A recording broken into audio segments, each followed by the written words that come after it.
Natal adalah berita sukacita. Tuhan Allah yang menciptakan langit dan bumi turun ke dunia untuk menyelamatkan kita manusia. Dia datang untuk membawa pembaharuan, dan selama 9 bulan ini kita manusia diganggu dengan pandemi COVID-19. Setiap manusia termasuk orang percaya kita mengalami satu gangguan. Tetapi biarlah melalui Natal ini Allah Immanuel, Allah yang beserta kita, Dia tidak pernah diam, Dia bergerak untuk memberikan kita kekuatan. Sebab itu MDC Samarinda, mari kita bergerak, kita maju saling mengasihi, saling memperhatikan, dan kita akan melayani Tuhan, berikan hidup kita untuk Kristus sampai dunia penuh dengan kemuliaan. Selamat Hari Natal, Tuhan berkati.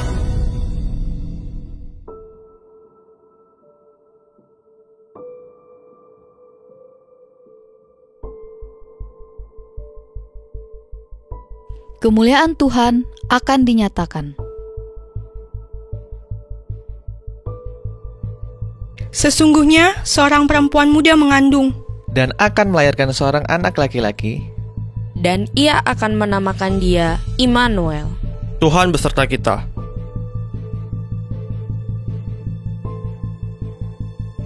Sebab seorang anak telah lahir untuk kita, seorang putra telah diberikan untuk kita, dan namanya disebutkan orang Penasehat Ajaib, Allah yang perkasa, Bapa yang kekal, Raja Damai. Di daerah itu ada gembala-gembala yang tinggal di padang, menjaga kawanan ternak mereka pada waktu malam. Tiba-tiba berdirilah seorang malaikat Tuhan di dekat mereka. Jangan takut, aku memberitakan kepadamu kesukaan besar. Hari ini telah lahir bagimu di kota Daud Juru Selamat, Yesus Kristus, anaknya yang tunggal, satu-satunya yang dapat menyelamatkan kita dari dosa kita, dari kesedihan kita. Dia dilahirkan agar kita dapat lahir kembali. Jika kita mengasihi Dia, ingatlah Dia, ikutilah Dia. bersukacitalah. Bersukacitalah selalu. Untukmu dan untukku dan untuk kita semua. Juru Selamat telah lahir.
Kau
sukacita dan damai Natal memenuhi kita semua.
Yang hina dan rendah, sang bayi menyampaikan selamat dunia.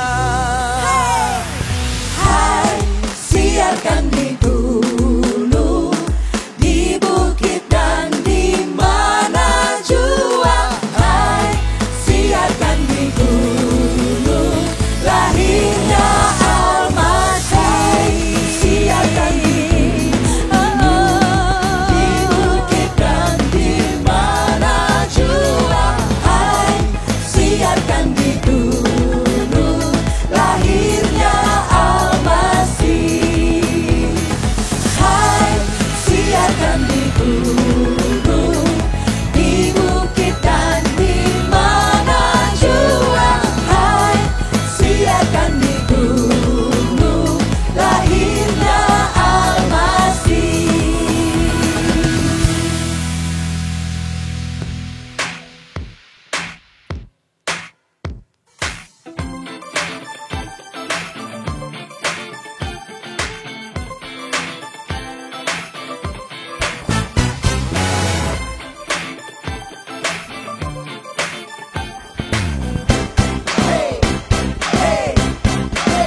alive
Kau layak disembah.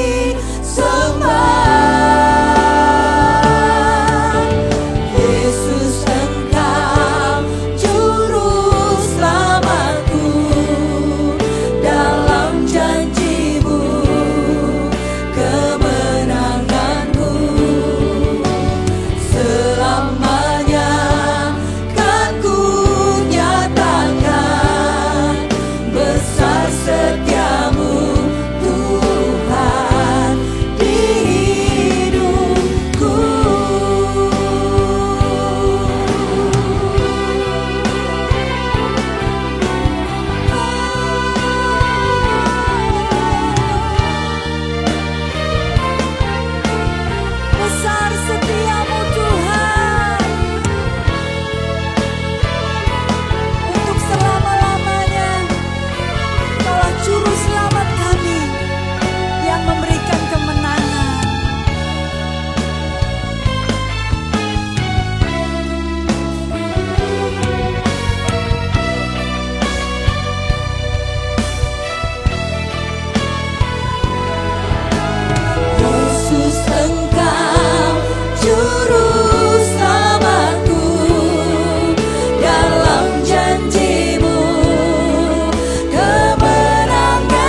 kami yang setia, yang tidak pernah meninggalkan kami.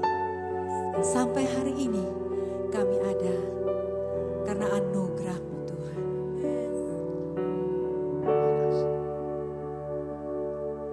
Immanuel, Immanuel, Engkau besertaku. Immanuel, Immanuel,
Shalom kepada semua jemaat GKPB Samarinda yang dikasihi Tuhan.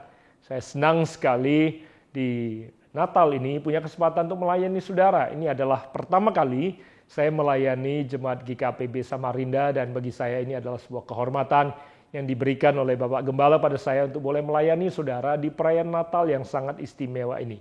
Tema kita dalam perayaan Natal ini adalah God with us, Immanuel, Allah yang beserta dengan kita.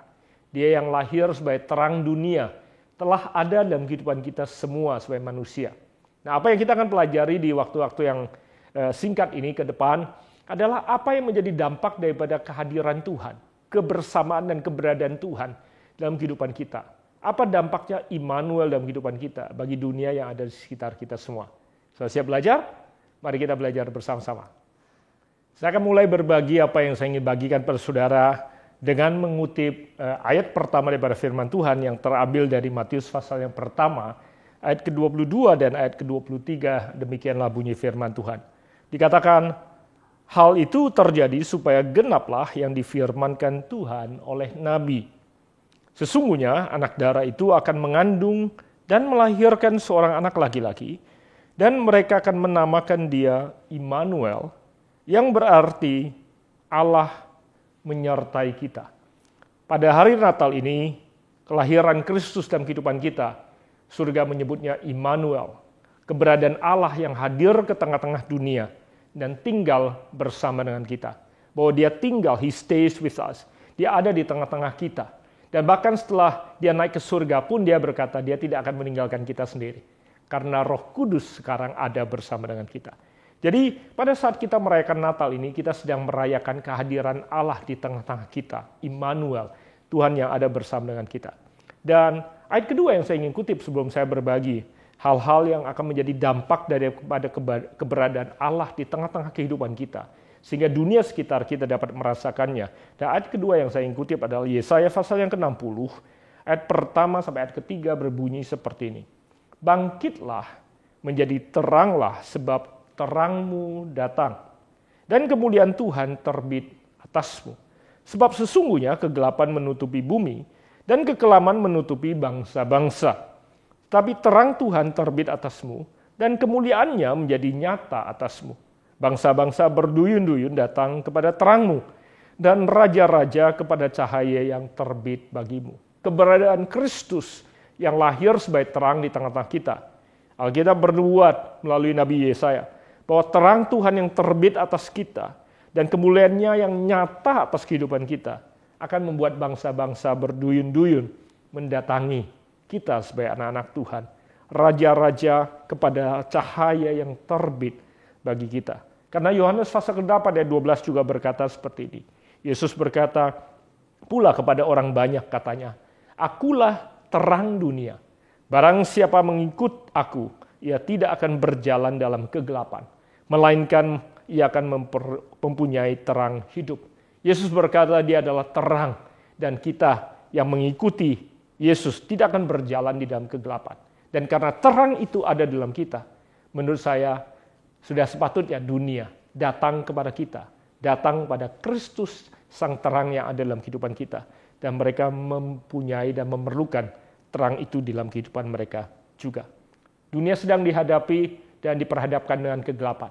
Dunia sedang hidup dalam kekelaman. Dalam kegelapan ada banyak kebingungan. Dalam kegelapan orang kehilangan arah. Dalam kegelapan orang kehilangan pengharapan. Dalam kegelapan kecemasan timbul. Dalam kegelapan ketakutan ada. Malam hari ini saya tidak tahu apa yang sedang saudara hadapi. Berapa banyak di antara saudara yang sedang bergelut dan bergumul di dalam kegelapan. Saudara sedang mengalami disorientasi. Dalam gelap kalau saudara bayangkan, kita kehilangan arah. Kita tidak tahu kemana arah yang sesungguhnya. Ada banyak orang kemudian bergumul dengan kecemasan, bergumul dengan ketakutan, karena tidak tahu apa yang akan terjadi di hari esok. Untuk menutupi tahun 2020 yang sebentar lagi, beberapa hari lagi kita lewati, saya tidak tahu apakah saudara masih dengan penuh pengharapan untuk menatap kepada 2021 yang akan datang. Harapan saya adalah apa yang kita pelajari hari ini, bukan hanya akan menghadirkan pengharapan kepada saudara secara pribadi sebagai jemaat Tuhan, tetapi juga membawa pengharapan kepada orang-orang yang di sekitar saudara yang memerlukan terang Immanuel yang ada di tengah-tengah saudara. Itu sebabnya semakin kelam dan semakin gelap dunia yang ada di sekitar kita, semakin pula lah terang yang ada dalam diri kita itu akan bersinar. Itu sebabnya Yohanes pasal pertama ayat pertama sampai ayat kelima katakan pada mulanya adalah firman, dan firman itu bersama-sama dengan Allah, dan firman itu adalah Allah. Ia pada mulanya bersama-sama dengan Allah. Segala sesuatu dijadikan oleh Dia, dan tanpa Dia tidak suatu apapun telah jadi dari segala yang telah dijadikan. Dalam Dia ada hidup, dan hidup itu adalah terang manusia. Terang itu bercahaya di dalam kegelapan, dan kegelapan itu tidak menguasainya. Saudara, kegelapan tidak akan pernah mampu menaklukkan terang. Itu sebabnya, karena terang itu ada dalam diri kita. Kegelapan yang di sekitar kita tidak akan pernah bisa menutupi terang yang bercahaya dari dan melalui kehidupan kita. Itu sebabnya di malam Natal dan di perayaan Natal yang berbahagia ini saatnya untuk kita merenungkan kebenaran firman Tuhan, bahwa terang itu ada dalam diri kita dapat menjadi pengharapan, sumber jalan, sumber kebenaran, dan sumber kehidupan yang dapat menolong mereka menjalankan kehidupan. Nah, ada 3 poin yang saya ingin bagikan pada saudara sebagai renungan Natal kita pada hari ini, yang akan menolong kita untuk menghadirkan Kristus, Sang Terang, Immanuel, yang ada bersama dengan kita kepada dunia yang ada di sekitar kita. Saya ambil 3 poin ini dari Yohanes pasal keempat ayat yang ke-6. Dikatakan seperti ini, kata Yesus kepadanya, akulah jalan, kebenaran, dan hidup, dan tidak ada seorang pun yang datang kepada Bapa kecuali atau kalau tidak melalui aku. Yesus berkata pada kita semua bahwa Yesus adalah jalan, kebenaran, dan hidup. Dan tidak seorang pun yang dapat bertemu dan datang kepada Bapa kecuali melalui Yesus yang adalah jalan, kebenaran, dan hidup. Kehadiran Yesus dalam kehidupan kita yang pertama-tama, Yesus adalah penunjuk jalan dalam kehidupan kita. Dia menjadi jalan dan penunjuk jalan bagi kita. Saya tidak tahu berapa banyak di antara kita yang perlu penunjuk jalan. Hari-hari ini kita sekarang semua hidup dalam kehidupan yang modern. Setiap kita sekarang punya HP dan kita punya aplikasi. Kita pergi dan mau pergi kemanapun juga, kita seringkali memasukkan tujuan perjalanan kita ke dalam HP, dan kemudian aplikasi tersebut akan menunjukkan pada kita arah perjalanan yang perlu kita lewati. Nah, namun jarang saya temukan bahwa seringkali kita karena mungkin mengabaikan satu dan lain hal, atau mungkin karena sinyal yang mengganggu perjalanan kita, kemudian kita kehilangan arah, kita tersesat. Saya berulang kali temukan bahwa saya tersesat di dalam perjalanan, dan saya kemudian mengambil inisiasi sendiri untuk mencari jalan. Berulang kali saya tersesat dan tidak bisa kembali menemukan jalan kemana seharusnya saya mengarah. Saya temukan dalam kehidupan sekarang ini, ada banyak di antara kita, di sekitar kita, orang-orang yang juga mengalami keadaan seperti itu. Mereka sedang tersesat. Walaupun sebenarnya di tangan mereka ada alat bantu yang bisa menolong mereka untuk kembali kepada jalan yang benar. Yesus berkata, akulah sang jalan tersebut. Ada banyak di antara kita yang mengandalkan kekuatan sendiri, sama seperti saya. Sempat pernah mengandalkan kekuatan saya sendiri untuk mencari jalan, menuju kehidupan dan kehidupan yang baik yang Tuhan janjikan bagi saya. Atau mimpi dan kehidupan yang baik yang saya rindukan dan saya inginkan. Namun, saya harus mengakui bahwa usaha saya sendiri terbatas. Saya perlu mengandalkan Tuhan sebagai penunjuk jalan dalam kehidupan kita. Itu sebab Yesus berkata, akulah jalan. Dan barang siapa mengikuti Dia sebagai terang yang menunjukkan pada kita arah daripada kehidupan, maka saya percaya kita tidak akan perlu tersesat di dalam kehidupan. Saya nggak tahu siapa yang perlu mendengarkan kebenaran firman Tuhan ini. Saya nggak tahu apakah dalam pernikahan saudara sedang tersesat.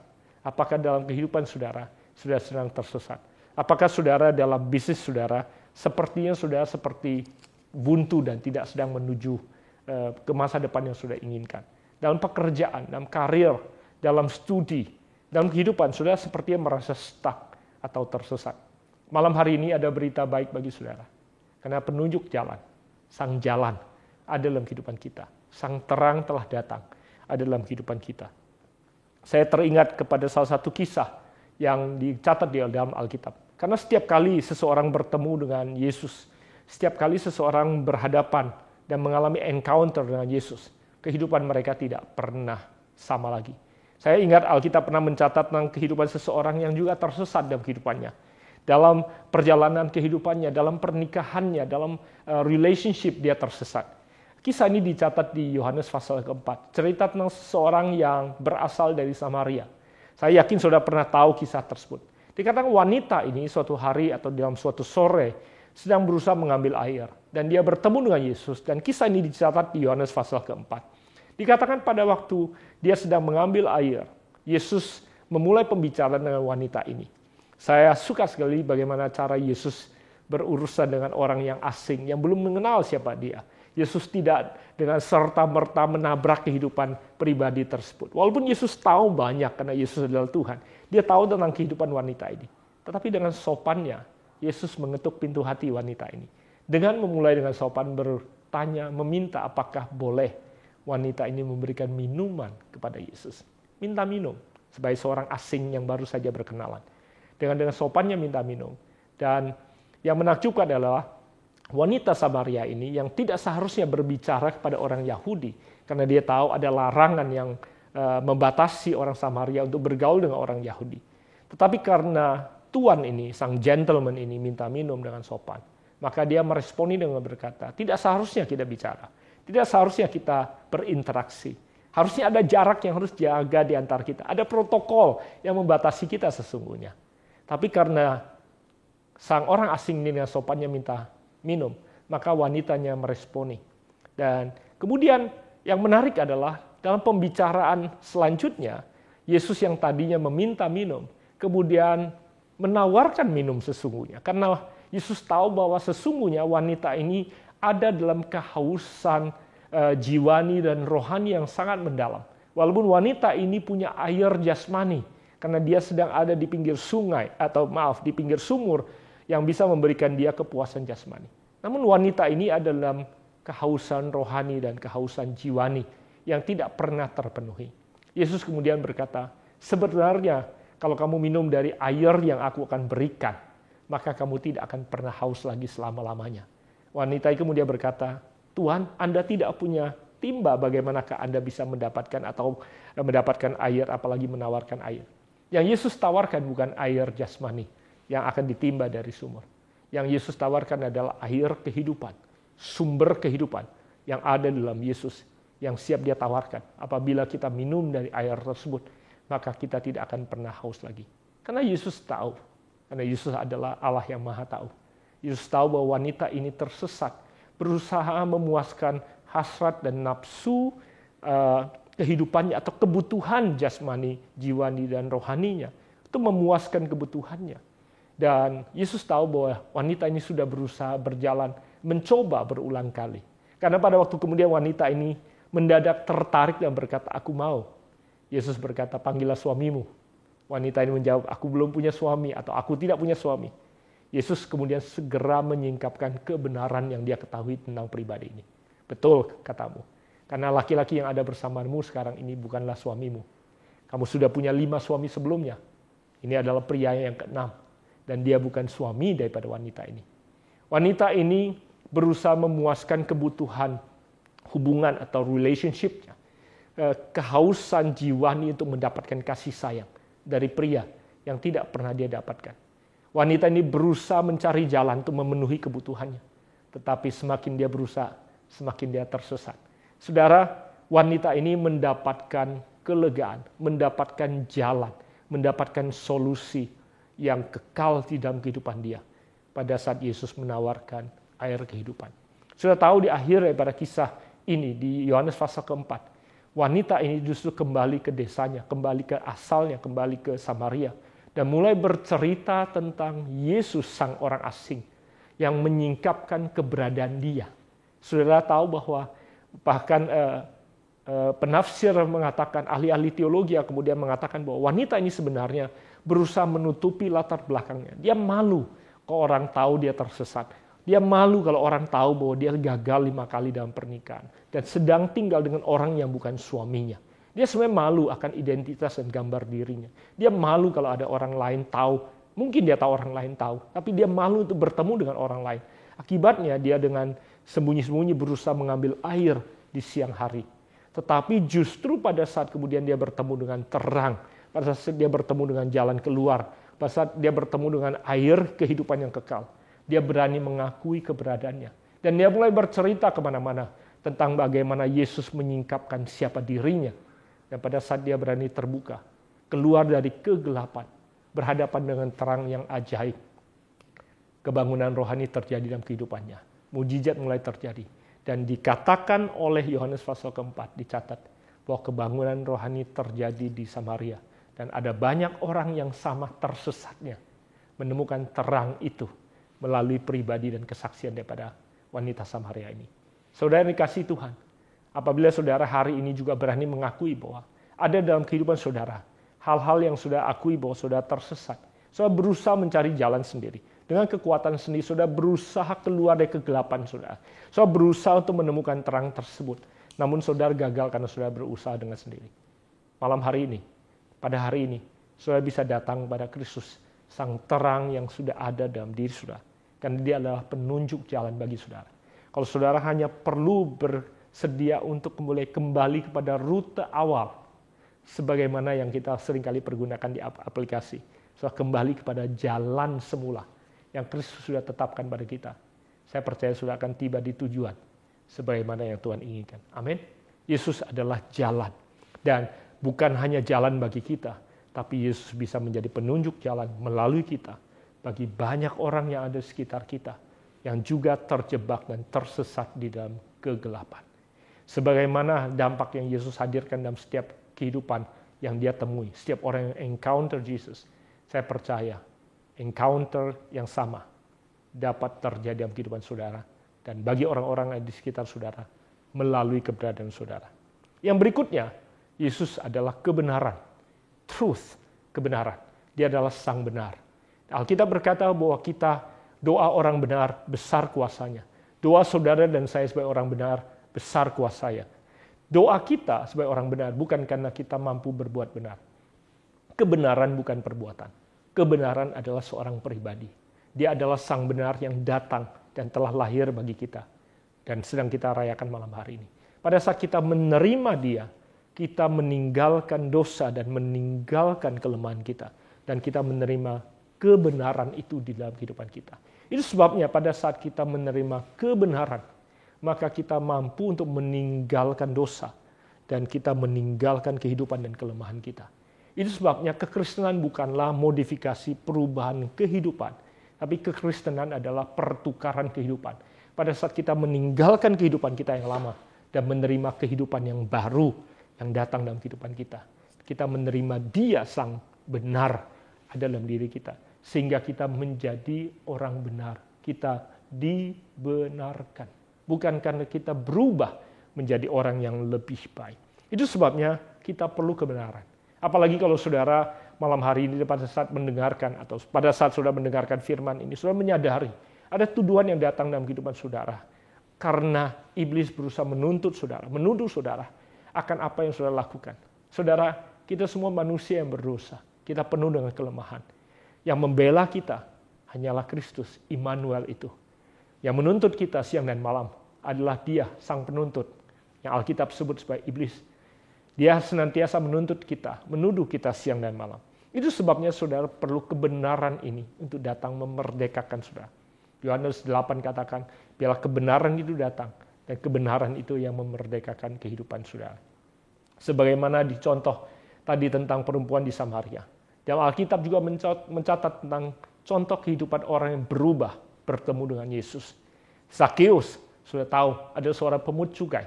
Dia seorang yang dibenci di kota Yeriko. Dia seseorang yang dikucilkan dan tidak atau dihindarkan oleh orang-orang di Yeriko. Suatu kali pada waktu Yesus datang ke kota Yeriko, dia ingin sekali berkenalan atau bertemu dengan Yesus yang berusaha dielu-elukan dan dikerumuni orang-orang banyak. Rabi yang sangat disukai, rabi yang dicintai, datang ke kotanya. Seorang prominent, seorang yang terkenal datang ke kota tersebut. Yeriko adalah kota yang tidak besar, tapi juga bukan kota yang kecil. Ada banyak orang di pusat kota berusaha bertemu dengan Yesus atau mengeluh-elukan Yesus. Zakeus punya kerinduan yang sama, tapi dia menyadari siapa dia.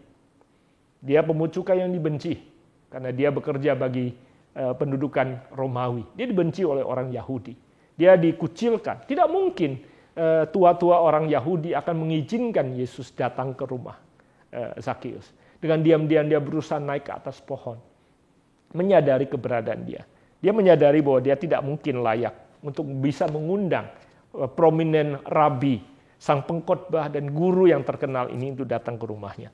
Dia diam-diam naik ke atas pohon dan sedang mengamati Yesus dari kejauhan. Tahukah saudara apa yang terjadi? Tiba-tiba kemudian Yesus memanggil dia. Yesus tahu siapa dia. Yesus tahu namanya. Dan yang lebih mengejutkan Zakius lagi, Yesus berkata, aku mau datang dan makan di rumahmu. Ada sebuah kehormatan yang luar biasa yang dialami oleh Zakius yang tidak dia pertimbangkan dan dia tidak harapkan sama sekali. Tahukah saudara apa yang terjadi tengah-tengah Yesus makan di rumah Zakius? Karena sebuah kehormatan yang diterima oleh Zakius. Zakius kemudian berkata, aku bertobat. Aku akan kembalikan setiap orang yang pernah saya rampas 4 kali lipat apa yang saya pernah ambil dari kehidupan mereka. Dan separuh dari kekayaanku aku akan sumbangkan pada mereka yang membutuhkan. Ada sebuah transformasi perubahan kehidupan. Dari seseorang yang berdosa dan begitu jahat hatinya sebelumnya. Karena encounter bertemu dengan Yesus. Encounter dengan sang terang. Encounter dengan kehidupan. Dan sang benar. Itu sebabnya pada saat sang benar datang, maka kita akan meninggalkan semua kebobrokan. Meninggalkan dosa. Meninggalkan kematian. Meninggalkan kehancuran. Saudara, sama seperti apa yang dialami oleh Zakius, yang tadinya tidak merasa layak untuk dapat menerima kehormatan dan kebaikan daripada Tuhan.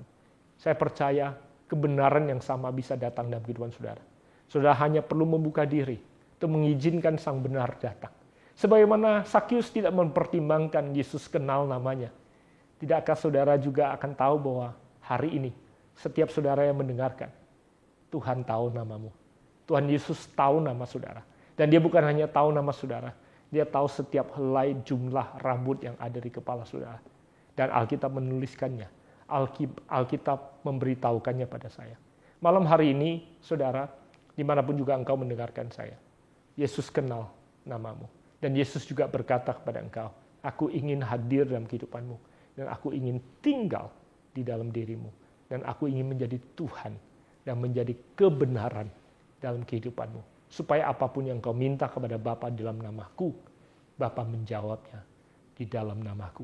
Saudara, undangan ini berlaku bagi setiap saudara. Apabila saudara berkata, aku orang berdosa, aku tidak layak, aku tidak mampu. Bukan karena kemampuanmu, tetapi karena undanganmu dan keterbukaan hatimu untuk berani mengakui keberadaanmu.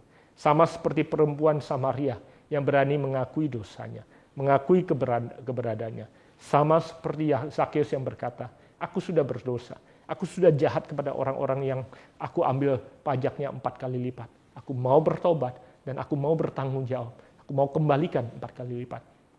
Keputusan itulah yang menyebabkan kehidupan mereka berubah pada saat mereka mengundang Yesus datang dalam kehidupannya. Saudara, apapun keberadaanmu, hari ini kebenaran dapat datang dalam kehidupanmu dan kebenaran mengenal namamu. Apa yang menjadi terakhir yang akan terjadi dalam kehidupan kita dan dapat menjadi berkat bagi lingkungan sekitar kita. Selain menjadi penunjuk jalan dan jalan keluar. Selain menjadi sumber kebenaran dalam kehidupan kita. Menolong kita untuk hidup dalam kebenaran. Dan menolong kita menjadi standar kebenaran dimanapun juga Tuhan tempatkan kita berada. Yang terakhir, Yesus berkata, akulah kehidupan, life. Tanpa dia, kita tidak dapat menerima kehidupan. Dia adalah sumber kehidupan. Dan apapun juga yang mati, bertemu dengan Yesus bisa hidup kembali. Zakius yang secara rohani mati, Lazarus yang secara jasmani mati, bisa bangkit kembali, mendapatkan kehidupan. Apa yang mati dalam kehidupan saudara? Bisnis muka, rohani muka, pengharapan muka, cita-cita muka. Apapun juga yang saudara anggap telah mati dan pupus, hari ini dapat dibangkitkan dan dapat mendapatkan kehidupan kembali. Di perayaan Natal ini, inilah janji Tuhan bagi setiap saudara. Nah, itu sebabnya kembali lagi saya ingat satu kisah yang ada di Alkitab bercerita tentang pengharapan dan kehidupan yang mungkin sudah mati. Cerita tentang seorang wanita yang sudah 12 tahun mengalami sakit pendarahan.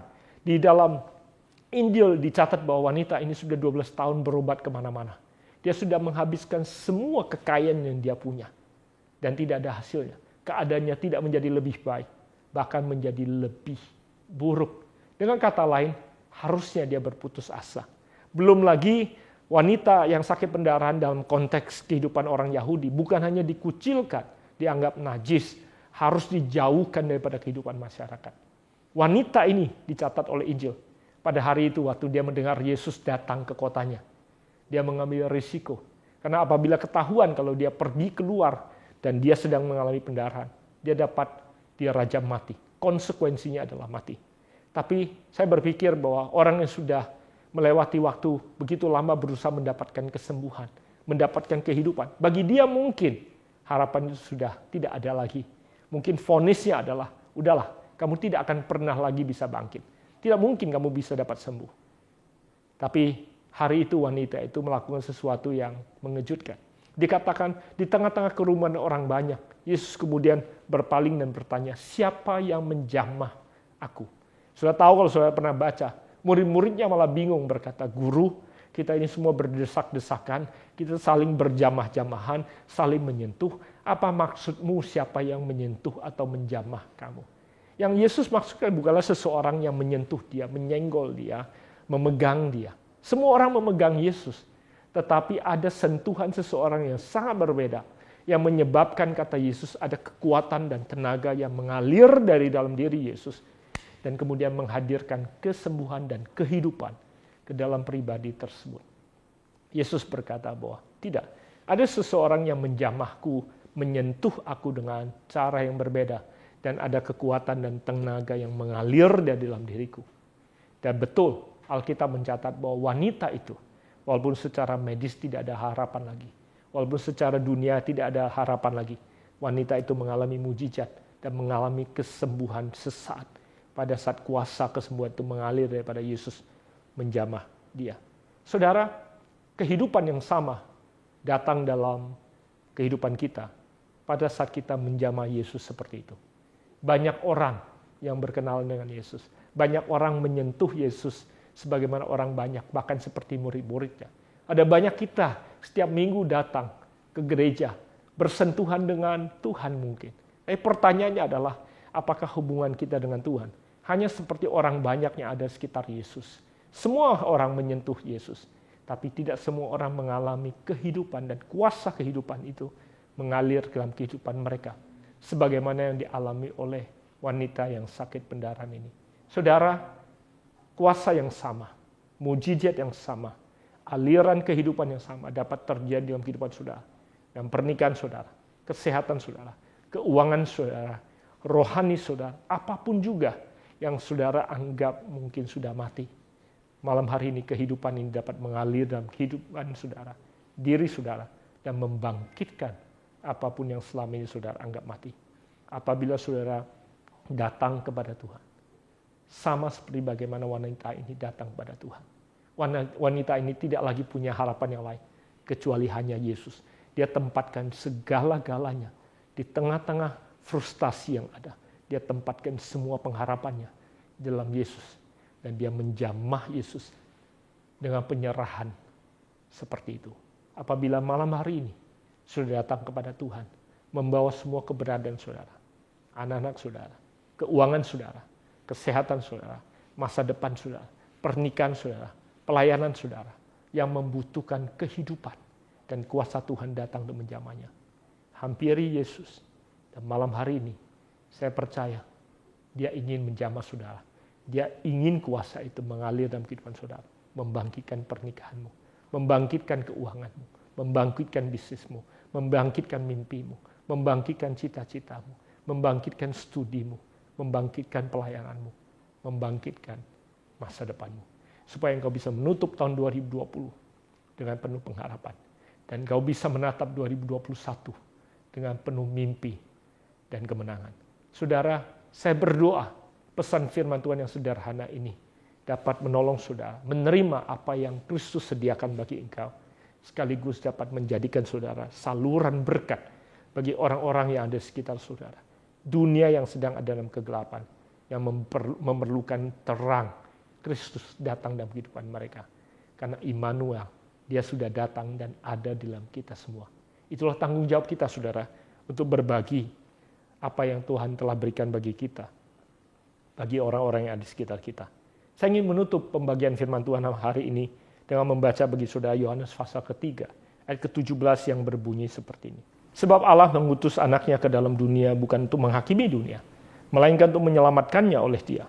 Barang siapa percaya kepadanya, ia tidak akan dihukum.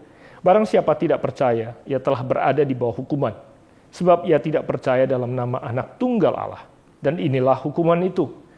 Terang telah datang ke dalam dunia, tetapi manusia lebih menyukai kegelapan daripada terang. Sebab perbuatan-perbuatan mereka jahat. Sebab barang siapa berbuat jahat, membenci terang dan tidak datang kepada terang itu. Supaya perbuatan-perbuatannya yang jahat itu tidak nampak. Tapi barang siapa melakukannya benar, ia datang kepada terang. Supaya menjadi nyata bahwa perbuatan-perbuatannya dilakukan dalam Allah. Saudara, kalau saudara memilih untuk hidup dalam terang, maka terang itu akan memerdekakan saudara. Ada banyak orang menghindari terang karena mereka mengambil keputusan untuk mau tinggal di dalam kegelapan. Saudara, saya percaya ada banyak di antara saudara dan sekitar kita. Mereka sebenarnya tidak ingin tinggal dalam kegelapan. Mereka ingin hidup dalam terang. Itu sebabnya, saudara, keputusan harus diambil. Selain bagi saudara sendiri, ada banyak orang sekitar kita yang memerlukan terang itu. Dan mari kita bantu mereka untuk bisa mengalami dan menerima terang itu dalam kehidupan mereka melalui keputusan yang mereka ambil untuk mengundang terang itu datang dalam kehidupan mereka. Mari kita berdoa untuk menutupi firman Tuhan dan sekaligus meresponi firman Tuhan pada malam hari. Mari kita tundukkan kepala kita untuk berdoa bersama-sama. Tuhan, kami tahu bahwa Engkau sudah datang sebagai terang bagi dunia. Kau adalah Immanuel yang tinggal bersama dengan kami. You stays with us. God with us. Allah yang beserta dengan kami. Terima kasih Tuhan bahwa Engkau menjadi penunjuk jalan dalam kehidupan kami supaya kami tidak perlu tersesat. Kau adalah kebenaran dan standar kebenaran dalam kehidupan kami supaya kami dapat menjadi orang-orang yang dibenarkan sehingga kami layak dan dilayakkan untuk menerima semua janji sebagai anak-anak Allah. Tuhan, terima kasih untuk kehidupan yang datang, kehidupan dalam kesehatan kami, kehidupan dalam pernikahan kami, kehidupan dalam pekerjaan kami, dan kami menjadi pembawa kehidupan itu ke dunia yang ada di sekitar kami. Terima kasih Bapa di surga untuk anugerah-Mu yang kami terima melalui anak-Mu, Yesus, yang telah lahir bagi kami sebagai juru selamat, yang sedang kami rayakan di hari Natal yang berbahagia ini. Terima kasih Bapa untuk anugerah dan keselamatan yang telah kami terima. Biarlah juga kami menjadi pembawa terang Kristus ke dunia dimanapun kami berada. Sehingga orang-orang sekitar kami juga dapat bertemu dengan jalan yang mereka butuhkan. Bertemu dengan kebenaran yang akan menyelamatkan mereka. Juga bertemu dengan kehidupan yang akan membangkitkan mereka dari keberadaan mereka.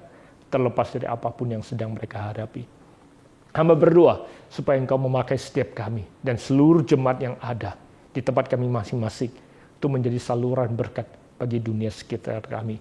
Sekali lagi, hamba serahkan setiap jemaat yang hadir di ibadah perayaan Natal ini dan semua jemaat yang ada dan sidang jemaat yang ada ke dalam tangan Tuhan. Biar Tuhan terus memimpin Bapak Gembala dan semua pengurus yang ada untuk setiap kami menjadikan jemaat dan di mana kami Tuhan tempatkan ini menjadi saluran berkat bagi kota kami masing-masing. Hamba ucapkan berkat dan hamba serahkan jemaat Tuhan kepada Tuhan sendiri dalam penuh penyerahan di dalam nama Yesus Kristus Tuhan. Hamba ucapkan berkat ini. Amin. So, jemaat Tuhan yang kekasih, sekali lagi sebelum kita berpisah, izinkan saya ucapkan selamat Hari Natal dan selamat Tahun Baru kepada saudara semua. Semoga kita dapat bertemu kembali di masa-masa yang akan datang. Tuhan Yesus memberkati.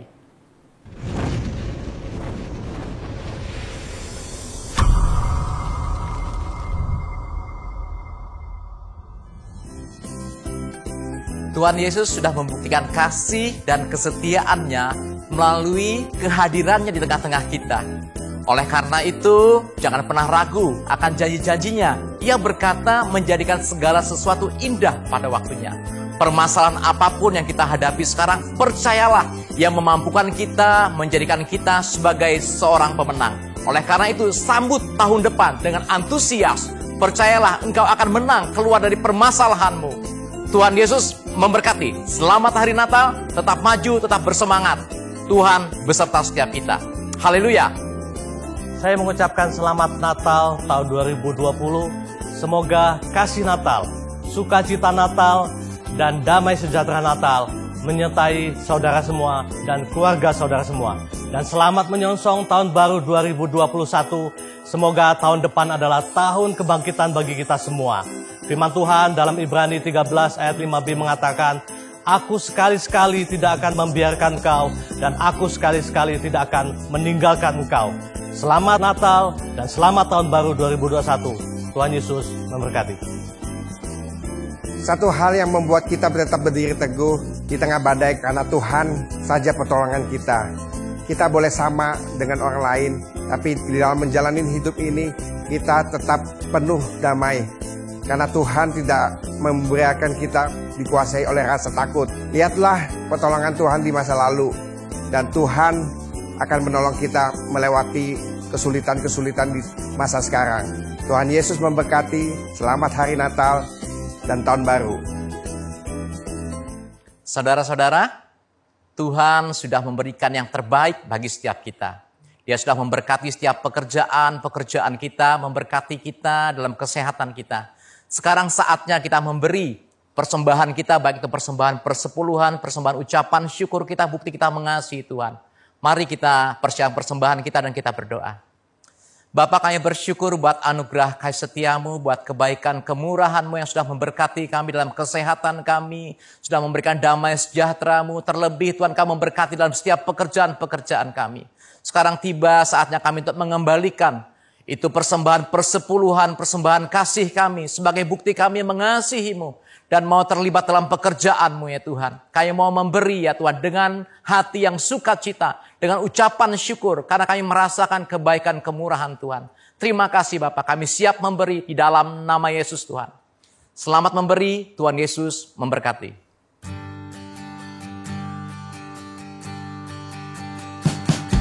We wish you a Merry Christmas. We wish you a Merry Christmas. We wish Sukacita. Yesus lahir.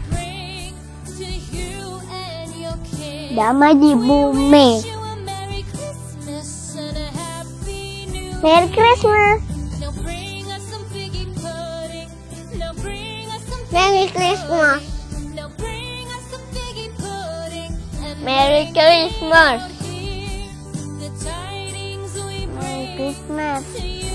Merry Christmas. We wish you a Merry Christmas and a Happy New Year. We wish you a Merry Christmas. Kami sekeluarga mengucapkan selamat Hari Natal bagi seluruh jemaat MDC Samarinda. Dan selamat menyongsong tahun yang baru 2021. Saya berdoa supaya seluruh jemaat mengalami transformasi spirit. Sesuai dengan Roma pasal 12 ayat 11 berkata, janganlah hendaknya kerajinanmu kendor, dan biarlah rohmu menyala-nyala, dan layanilah Tuhan. Saya percaya bahwa semua kita, jemaat MDC Samarinda, mengalami roh yang menyala-nyala untuk Tuhan. Sebab waktu kita menyala-nyala memiliki semangat untuk melayani Tuhan, maka kita akan melihat satu terobosan yang besar Tuhan kerjakan baik dalam keluarga, pekerjaan, dan usaha seluruh jemaat akan diberkati Tuhan. Tetap semangat melayani Tuhan, tetap semangat datang kepada Tuhan. Tahun 2021, tahun di mana kita mengalami kebangkitan secara rohani. Tuhan Yesus memberkati. Di akhir tahun 2020 ini, saya akan menyampaikan pesan pada jemaat Tuhan. Bahwa jangan takut, jangan goyah. Lihat ke depan sebagai tahun di mana kita akan muncul, kita akan bangkit, kita akan bersemangat, kita akan bernyala-nyala, dan kita akan berlari, bukan berjalan. Saya percaya kita akan mengalami pemulihan, kita akan mengalami terobosan, dan kita juga akan mengalami pembalikan keadaan menuju rencana Tuhan yang luar biasa. Kehendak dan rencana Tuhan yang luar biasa dalam kehidupan kita, keluarga kita, gereja kita. Selamat Hari Natal 2020 dan Tahun Baru 2021. Tuhan Yesus memberkati. Kita akan mengakhiri perayaan Natal kita dengan doa supaya berkat Natal dan kasih Natal itu akan menyertai hidup kita selamanya. Mari kita berdoa. Ya Tuhan Allah kami yang di sorga, terima kasih Tuhan buat berkat Natal. Terima kasih buat sukacita Natal. Terima kasih Tuhan Kau sudah rela turun ke dunia, melepaskan kami, dan sekarang Tuhan kami menjadi merdeka, menjadi anak-anak-Mu. Tuhan, kami siap untuk menjadi pasukan-pasukan yang akan menebar kasih. Kami siap menjadi anak-anak-Mu Tuhan, yang menjadi terang bagi dunia yang gelap ini. Dan kiranya berkat Natal, kasih Kristus akan menyertai hidup kita. Mulai sekarang, kiranya Allah yang sumber damai sejahtera, Yesus Kristus yang penuh dengan kasih, dan Roh Kudus yang memberikan kita kekuatan akan menyertai hidupmu mulai sekarang sampai selamanya. Di dalam nama Tuhan Yesus Kristus kami berdoa. Amin. Tuhan berkati.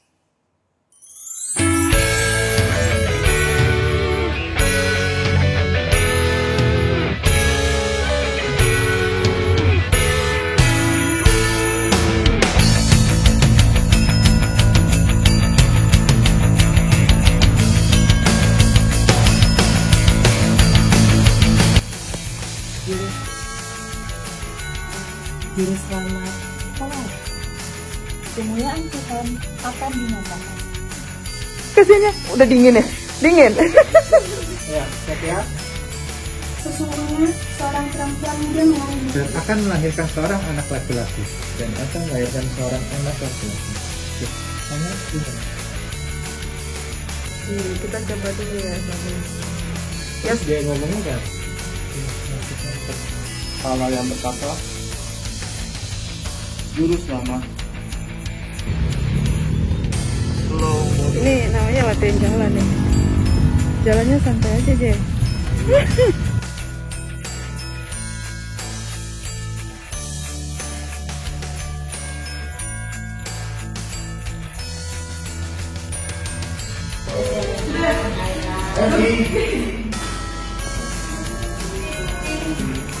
kamu gak ada paling ya.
Merry Christmas.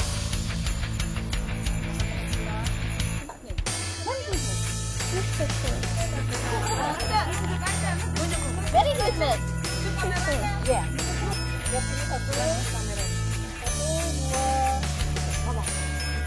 Yesus lahir. Damai di dunia. No.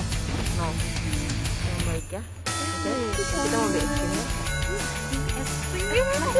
Tuhan tidak pernah meninggalkan kita sendirian. Dia akan senantiasa menjaga kita. Yesus sudah memberikan kasih dan kesetiaannya melalui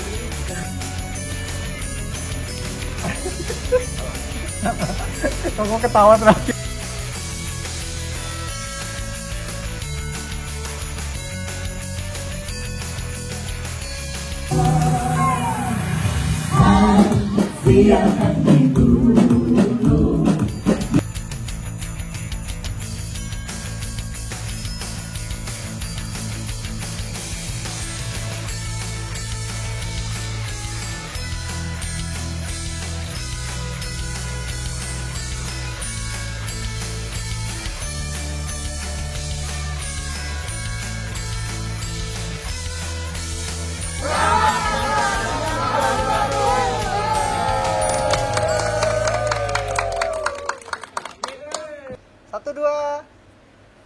3.